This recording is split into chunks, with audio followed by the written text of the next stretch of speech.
नमस्कार, मी जान्हवी सावंत. सर्व प्रेक्षकांना जय महाराष्ट्र. आणि आता बातम्या पाहूया सविस्तररित्या. बातमी आहे सुधाकर बडगुजर यांच्या संदर्भात. शिवभाठाचे नेते सुधाकर बडगुजर यांच्या विरोधात गुन्हा दाखल झालेला आहे.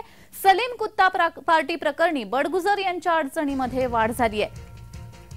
मुंबई बॉम्बस्फोटमधील आरोपी सलीम कुत्ता बरोबर पार्टी केल्याने बडगुजर यांची चौकशी सुरू होती. नाशिकच्या गुन्हे शाखेच्या वतीने ही चौकशी सुरू होती. बडगुजर यांचे सलीम कुत्ता सोबतचे व्हिडिओ देखील समोर आल्याने खळबळ उडाली होती. तर 2 दिवसांपूर्वी सुधाकर बडगुजर यांची जिल्हा प्रमुख म्हणून नियुक्ती झाली होती. तर या संदर्भात अधिक माहिती देत आहेत आमचे नाशिकचे प्रतिनिधी किरण गोटूर. किरण, सुधाकर बडगुजर यांना अखेर आता त्यांच्यावरती गुन्हा दाखल करण्यात आलेला आहे. अधिकची माहिती.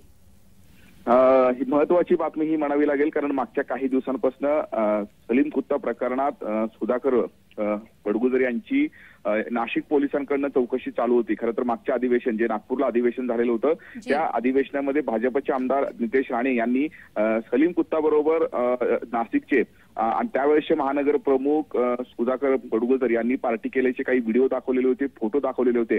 आणि या सगळ्या प्रकरणानंतर एकच खळबळ जे आहे ते कुठेतरी उडाल्याचं आपल्याला बघायला मिळालं होतं. या प्रकरणानंतर गृहमंत्र्यांनी या सगळ्या संदर्भात उच्चस्तरीय चौकशीचे आदेश दिले होते आणि त्याच आदेशानुसार नाशिक पोलीस मागच्या काही महिन्यांपासून या सगळ्या संदर्भात चौकशी करत होते.